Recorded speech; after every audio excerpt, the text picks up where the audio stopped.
amigos y hermanos que me escuchan, Dios es bueno en todo tiempo. Hoy quiero compartirles junto a un hermano las 7 palabras de Jesús desde la cruz. Perdónalo porque no sabe lo que hace. Hoy estarás conmigo en el paraíso. Mujer, he allí a tu hijo. Dios mío, ¿por qué me has desamparado?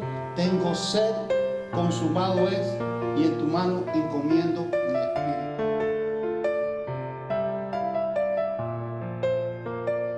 Quiero tener la lectura en el Evangelio de Lucas, en el capítulo 23, versículo 33 en adelante, cuando dice: cuando llegaron al lugar que se llama La Calavera, le crucificaron allí y a los malhechores, el uno a la derecha y el otro a la izquierda. Y Jesús decía: Padre, perdónalos porque no saben lo que hacen.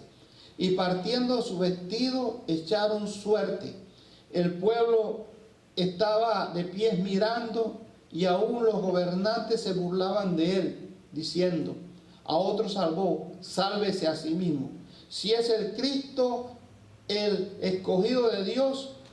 También los soldados le encarnecían, acercándose, ofreciéndole vinagre y diciendo: si tú eres el rey de los judíos, sálvate a ti mismo. Había también sobre él un título escrito que decía: este es el rey de los judíos. Quiero compartir con ustedes dos de las 7 palabras que dijo Jesús desde la cruz, acerca principalmente del perdón y la restauración por la confesión de nuestros pecados al creer en Jesús. Y las primeras palabras que dijo Jesús: Padre, perdónalos porque no saben lo que hacen. Aún estando en la cruz, los gobernantes, ellos se burlaban. Los soldados le encarnecían, los soldados le injuriaban. Ahí estando en la cruz, le partieron su vestido. Pero a pesar de todo, desde la cruz Jesús le pide perdón al Padre por la ignorancia de su pueblo. Por mucho tiempo habían estado esperando al Salvador y no entendieron que estaba crucificado estaban crucificando al Mesías, el Salvador del mundo. La profecía lo había anunciado, que Jesús estaría allí en la cruz para perdonar el pecado de todos. Él llevó nuestros pecados. Fue Él el autor más grande del amor que Jesús hizo por toda la humanidad, al decir: perdónalos porque no saben lo que hacen. Isaías decía: mas el herido fue por nuestras rebeliones, el castigo de nuestra paz fue sobre él, y por su llaga fuimos nosotros curados. Jesús sufrió el castigo en la cruz sin haber cometido ningún pecado. Nos perdonó llevando todos nuestros pecados, trayendo paz. Debemos con mucha seriedad considerar esas palabras que dijo Jesús: perdónalos porque no saben lo que hacen. Jesús es el ejemplo más grande que nos ofrece el perdón de nuestros pecados, dando su vida por todos nosotros. Decía Pablo: mas Dios muestra su amor para con todos nosotros, en que aún siendo pecador, Cristo murió por nosotros. Murió pidiendo perdón, no por Él, sino por nuestros pecados, ocupando el lugar que todos nosotros merecíamos. Jesús nos da un ejemplo de amor, de perdón, cuando más debemos nosotros confesar que nos limpie y perdone de todos nuestros pecados. Decía el salmista: mis pecados te declararé y no encubriré mi iniquidad. Dije: confesaré mis transgresiones a Jehová y tú perdonarás la maldad de mis pecados. Cuando le pedimos al Señor perdón de nuestros pecados, nos libera de esa carga de culpa que nosotros llevamos. El perdón restaura, transforma, trae el verdadero gozo y podemos disfrutar de una paz que solamente Jesús la da, como decía, mi paso doy, no como el mundo la da. ¿Sabe que es importante buscar el perdón de nuestros pecados? Porque en el perdón alcanzamos la benevolencia del Señor y de ser restaurado con Él. Porque el que encubre su pecado no prosperará, mas el que lo confiesa y se aparta alcanzará misericordia. Es necesario buscar el perdón para que nosotros podamos alcanzar esa misericordia y esa benevolencia de nuestro Dios. En segundo lugar, hoy estarás conmigo en el paraíso. Palabras que le dice a un malhechor. Eran respuestas, palabras de esperanza afirmativa de Jesús que le estaba dando a este malhechor que estaba junto a él, reconociendo su condición de culpa, de pecado, que él merecía la cruz. Una condición diferente del otro malhechor que estaba al lado de Jesús, que le injuriaba: si eres hijo de Dios, sálvate y sálvanos a nosotros. Pero vemos que este malhechor, que había reconocido su culpa de pecado, dijo: nosotros a la verdad juntamente padecemos porque recibimos lo que merecieron nuestros hechos, mas este ningún mal hizo. Y dijo a Jesús: acuérdate de mí cuando vengas en tu reino. La respuesta de Jesús fue una respuesta inmediata: hoy estarás conmigo en el paraíso. Este malhechor recibió el regalo más grande que el Señor puede dar: su salvación. Porque este hombre se arrepintió de su pecado y creyó en Jesús estando ahí en la cruz. Esto revela el amor de Dios para con todos nosotros, ofreciendo una salvación que no merecemos, solamente por la fe. Porque por gracia soy salvo por medio de la fe, y no de vosotros. Es un don de Dios, no por obra, para que nadie se gloríe. Qué hermoso regalo que Jesús nos ofrece, que muy pocos lo reciben: esa salvación por la fe. El poder nacer de nuevo, como Jesús le dijo a uno de los sacerdotes: tienes que nacer de nuevo. Esto nos hace comprender que la obra que nosotros hacemos no nos salva, sino que la salvación viene por la fe puesta en Jesús, el autor y el consumador de nuestra fe. Decía Pablo: de manera que la ley ha sido nuestro ayo o nuestro tutor para llevarnos a Cristo, a fin de que fuésemos justificados por la fe. Es importante comprender que hay un mal entendimiento de lo que es la verdadera fe. Y Santiago nos explica acerca de la fe. Pero algunos dicen: tú tienes fe y yo tengo obra. Muéstrame tu fe sin obra y yo te demostraré mi fe por mis obras, decía Santiago. Santiago aquí aclarando que la fe debe de estar fundamentada por una verdadera convicción, reafirmo, una verdadera convicción de arrepentimiento, de un cambio de actitud que demuestre su verdadera fe. Todo esto sustenta que la verdadera fe implica una entrega sincera con todo nuestro corazón, con toda nuestra alma, con todo nuestro ser. Esto fue la fe con la que aquel malhechor creyó en Jesús y recibió la promesa: hoy estarás conmigo en el paraíso. Qué hermosa promesa de Jesús.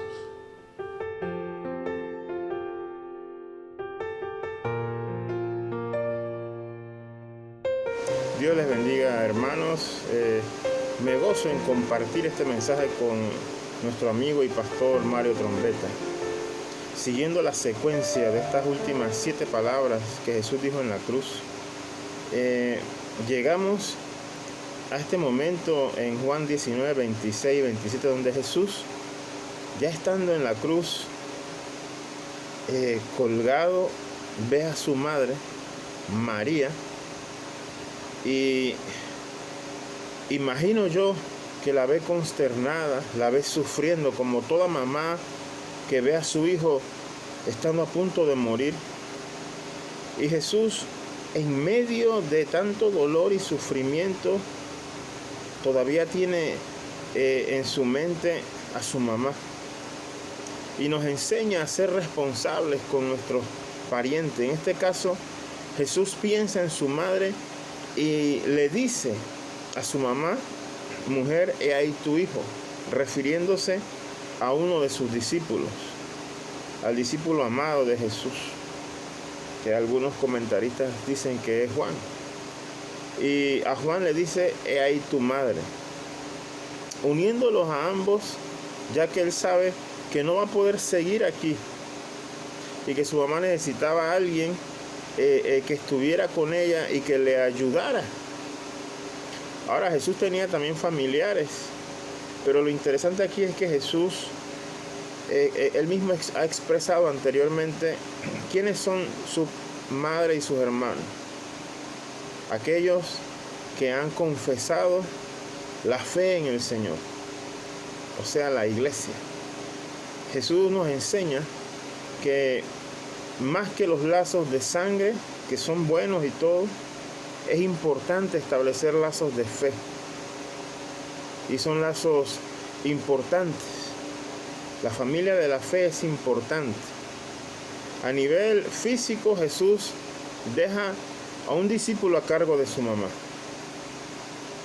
Sin embargo, a nivel espiritual también Jesús nos enseña algo. Y es la responsabilidad que tenemos como discípulos del Señor de estar atentos a la iglesia. María en este caso representa espiritualmente a la iglesia, la mujer de quien nace el Hijo, según la profecía de Génesis 3:15 y según Apocalipsis 12 también. María está representando a la iglesia, y al Jesús decir: he aquí tu hijo, está diciéndole a María: aquí está los discípulos, aquí está los responsables, el responsable en Juan de lo que sería la iglesia del Señor. Entendemos aquí entonces que hay una responsabilidad de parte de cada discípulo de Cristo de atender la iglesia. Así que debemos orar unos por otros, debemos preocuparnos unos por otros, más hoy en día que estamos pasando por tantas crisis y circunstancias difíciles. Tengamos en cuenta eso. La familia de la fe es para eso. Tenemos una gran familia que Dios nos ha dejado. Entonces sigamos el ejemplo de Jesús. Continuamos con la siguiente palabra que Jesús expresó en esa cruz justo antes de morir. Dice Mateo 27:46 y Marcos 15:34, para los que apuntan, que Jesús clamó a gran voz: Dios mío, ¿por qué me has desamparado? El santo, aquel hombre que nunca pecó, estaba en ese instante cargando el pecado de toda una humanidad, de toda una raza de hombres caídos. Es impresionante cómo el amor de Dios lo llevó a sacrificar a su propio Hijo para darnos vida. Y Jesús, en obediencia al Padre, se sujeta. Todo el pecado de la humanidad recae en Jesús. En ese instante que Jesús dice: Dios mío, ¿por qué me has desamparado?, el Padre quita la vista del Hijo, y por primera vez en toda su vida Jesús sabe lo que es ser un pecador. Por primera vez se siente como un pecador. La comunión con el Padre se rompe. Jesús está cargando el pecado de la humanidad. Tu pecado, mi pecado. Jesús, en un profundo llamado de amor, se entrega a sí mismo como prueba viviente del amor de Dios. Qué impresionante momento. Bendito sea nuestro Señor, quien se entrega a sí mismo para darnos vida. Gracias a ese momento en el que Él recibe todo el pecado de la humanidad, todo el castigo que debíamos recibir tú y yo, entonces nosotros somos liberados de la esclavitud del pecado. Y gracias a eso podemos tener comunión con Dios. Así que acuérdate siempre de agradecer a Dios, de agradecer a Jesús, tu Señor y mi Señor, por habernos permitido ser parte de ese plan tan maravilloso, el plan de salvación. Ahora tú y yo podemos tener libertad y poder llegar delante de Dios gracias a Jesucristo su Hijo. Bendito sea el Señor. La siguiente palabra que Jesús dice es: tengo sed. Eso está en Juan 19:28. Jesús era 100% hombre y 100% Dios. Dice la palabra de Dios que Él se despojó a sí mismo, haciéndose siervo. Entonces, el Señor Jesús se despojó de toda su deidad. Aunque era Dios, también era hombre.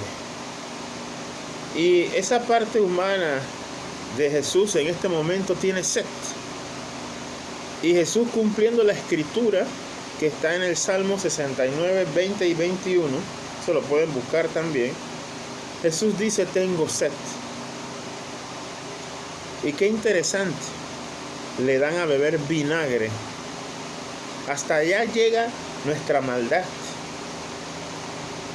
Jesús, que quiere nuestro bien, cuando tiene necesidad, ¿sabe qué le damos? Vinagre.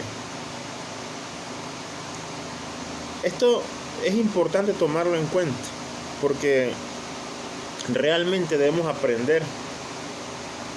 Y con este pasaje siempre debemos ayudar a aquel que lo necesite. Como hijos de Dios debemos estar dispuestos a ayudar aún más allá de lo que se nos pide. Jesús, en ese momento que tenía sed, recibió fue vinagre. Ahora, cada vez que tú o yo, como hijos de Dios, salgamos y veamos necesidad, estemos dispuestos a no dar vinagre, estemos dispuestos a dar mucho más allá de lo que se nos pide, porque realmente es importante que como hijos de Dios cumplamos la ley de Cristo. Y así como Jesucristo se despojó a sí mismo y dio mucho más allá de Él, nosotros debemos hacer lo mismo. Es impresionante lo que está pasando a nivel mundial. Y estas palabras de Jesús nos hacen reflexionar con todo lo que está pasando. Otra palabra que dice Jesús está en Juan 19:30. Jesús dice: consumado es. Ya llegando al final de su vida terrenal, Jesús se prepara para morir y dice: consumado es. ¿Qué significa consumado? Esa palabra encierra mucho. Consumado, podemos decir un sinónimo: completo. Pero vamos a ver 3 puntos que Jesús quería decir. Son más, pero vamos a ver en el corto tiempo que tenemos 3 puntos solamente. Jesús pagó el precio de nuestro pecado. Lo pagó. Consumado es. Pagó el precio de nuestro pecado. Consumado es. Gracias a ese pago podemos tener comunión con Dios. Consumado es. Nos hizo libres de la esclavitud del pecado. Ya el pecado no nos ata. Tenemos libertad en Cristo Jesús. Consumado es. Hay mucho más que decir de ese consumado, pero el tiempo no va a alcanzar. Jesús nos demostró el amor de Dios entregando su vida Él consumó el plan de salvación para el hombre. Por eso tenemos paz con Dios. No necesitamos a otro Mesías. Jesús completó el plan de salvación. No es necesaria más otro Mesías ni otras cosas. Jesús lo completó. Bendito sea el nombre de Dios. Y ahora podemos tener comunión con Dios y establecer vidas santas delante de Dios gracias a esa obra redentora consumada en Cristo Jesús. Esa palabra sella todo el esfuerzo y el cumplimiento de la obra de Cristo, que el Padre en su infinita sabiduría tuvo a bien hacer. Qué tremendo, ¿no? Bueno, llegamos ahora a la última palabra. Lucas 23:46. Jesús dice: Padre, en tus manos encomiendo mi espíritu. Al decir estas palabras, Jesús pide a su Padre que guarde su espíritu. Recuerde que Jesús muere como un pecador. Él entrega su vida y pide al Padre: Señor, encomiendo mi espíritu. Qué interesante. Jesús, dice la palabra de Dios, que Jesús bajó a las profundidades, bajó al lugar de los muertos. Y al bajar, dice Efesios 4:9, que descendió hasta las partes más bajas de la tierra.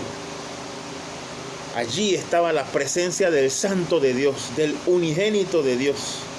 Y con su presencia predicó a aquellos que habían muerto esperando su palabra, y aún también a los que no, porque se dieron cuenta del amor de Dios.